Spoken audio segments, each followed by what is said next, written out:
Let me just say this before the actual video starts, right? Joe Gomez is a special Liverpool player. The selflessness, the ideas, the versatility, the reading of the game, the change in his play, all these kind of things have been fantastic in the time that he's had at Liverpool. You wouldn't have expected me to start with Joe Gomez. He is a title winner at Liverpool. He's a Champions League winner at Liverpool, and he deserves more respect. I still want him to score a goal in the FA Cup. I still want him to score a goal anywhere, but the FA Cup in particular I think would be fantastic. Obviously, in the Premier League, it would also be amazing. But I just want to see him get a moment for him. And, you know, I've done a lot of the youth tonight. Joe Gomez has evolved at this club, and I really love what he's done. It is special. It's a really special football story, and it deserves being acknowledged. So this is the beginning of that. Yeah, Joe Gomez, here's to you. Oh, Jayden Daniels is a special player. Oh, this Liverpool team are fun to watch. Oh, he is such a good teammate. Oh, you have a great interview. Oh, he's a Scouser. Oh, there are so many brilliant things that you just want to acknowledge about this side right now. And oh, so much of it has been cultivated by Jurgen Klopp and Liverpool in recent years. Not only giving us hope in the moment, but giving us hope in the future, giving us hope there is something to build towards, but also just in the short term, earning us a trip to Old Trafford, which we'll talk about again in just a second. This Liverpool side are something to behold right now. Injuries, so many of them, like they are blighted to the point where like 12 injuries within the senior team, to the point where you can make an amazing Premier League side out of that. But even then, Jurgen Klopp, and this is testament to him, the youth development, everyone within the team, because we said that on the weekend and we will say it again, the system that he now plays is more inclusive, more universal, more all-encompassing for this Liverpool side and for Liverpool as a football club as a whole, which enables them to play these youth players, which in the thoughts, the principles, the ideas underlying it are slightly more easy for these Liverpool youngsters to enact, not because they're simpler, not because they are actually easier, but because they're in a position where now these ideas are about a different kind of movement to the previous Liverpool movement, a different kind of pressing to the previous Liverpool pressing. Klopp has perfected what Klopp football is. Klopp has adapted football to what it is right now, what it needs to be right now. And that's why you can take all these players out there and go, you play here, you do this principle of the movement that you're going to have here. Universally, we can teach it to you. And the ideas that go throughout the club are showing out on the field right now. Now, it's very easy to say that during a time of success. If this was not a time of success, if this is last season when people are questioning the transitional time, all these kind of things, suddenly people start talking about how bad the academy is because the players don't play as well. Let's not be short-termist in this. But also let's look in the long term, right? The reason that this is happening now is because in the long term, Liverpool have trusted the process. Part of that process also incorporates the brilliance of Jurgen Klopp, the vision of Jurgen Klopp, the all-encompassing nature of what it is that he's able to do, and very often how he's able to suck players in, make them those players. And tonight, Kumas and Dan's prove that. Kumas, he called him a special finisher before the game. Now, the finish that he got in this game wasn't actually special because it was a deflection. It looked like a lovely Mbappe finish, and sure, more power to him for taking an audacious shot in the first place. But wasn't really his finish. Still, made the opportunity. Liverpool's first shot of the game goes in. Had that not been the case, had Southampton already been 2-0 up, 3-0 up, sure, there is a high opportunity that Liverpool are going out because at 2-0, lock it down. We've got a lot of tricky games to come. We've got one more now, but we've got a lot of tricky games to come, maybe more. We just need to cut our losses. But what Klopp does is even the odds. He turns the tables on other managers. When you've got a goalkeeper like Kelleher, when you've got a back line that are willing to play the odds, willing to be a little bit more open, willing to almost like they play a system in the back, but it's also that they are willing to kind of riff in that moment and just go with it, ride the wave of whatever that save was. It builds on the principles we have now of like systems, but also the individual mentality that was almost like of a previous age of football. We're evoking like the old school Liverpool here, these Scousers out there doing something special. And it's not like Gerrard or Trent. It is young Scousers who are coming through and making the crowd proud. Now, bear in mind, Liverpool gave away a whole load of opportunities. Kelleher was brilliant in the early part of this game. So let's not delude ourselves. He made some incredible saves. And if we were to look at the XG in this game, I'm sure that it would be immense. And I'm sure there are a number of times where Southampton themselves just spurned chances because they didn't have the good finishes. Those guys are flying high in the Championship right now. And that's a combination of being demotivated by Liverpool, at times not taking the opportunities and therefore just falling away from the game, but also just Liverpool's system dulling a lot of what Southampton are capable of.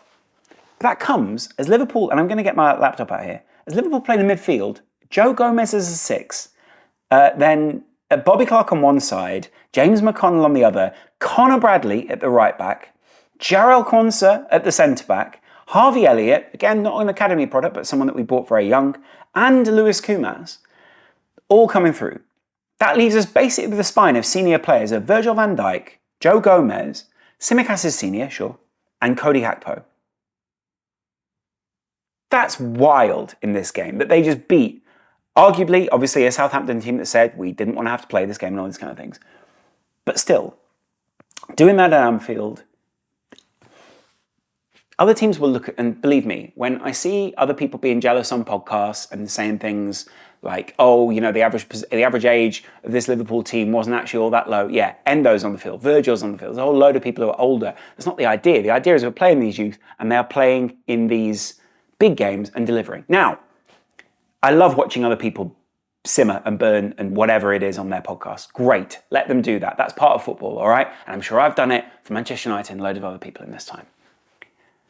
But broadly also, we were allowed to play in that final on the weekend because Chelsea didn't have an idea. We have been allowed to play with this Southampton side because guess what? Klopp is really good at shifting the odds in Liverpool's favour, making minor tactical changes, making big tactical changes, conveying that message to the team very quickly and getting them to adapt. And those adaptations the team make out in the field, like the ones they did against Newcastle, like the ones they've done where they've come back from a really difficult position, are key to outthinking the other manager trying to work out what Liverpool are doing, Liverpool's movement changing, all of these little phases within the game. Some managers have kind of worked that out. Liverpool got worked out a few times this season. Arteta is one of those managers.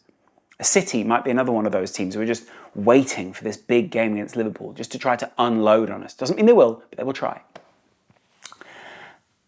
And as much as I would love to praise this team, and I am praising this side, I think they're fantastic. I want to sit in the moment and love it. There is a lot to also acknowledge that in the very near future, there could be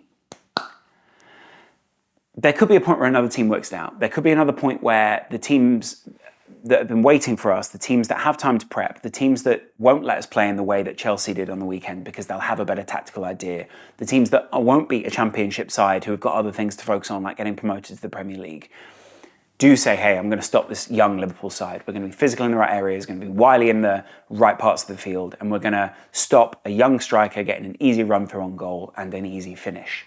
Sure. But for now, let's enjoy it. And let's enjoy the momentum. Because what's great is, on paper, is not the same as in real life. And on paper, this Liverpool team are young. In real life, momentum is a thing. Confidence is a thing.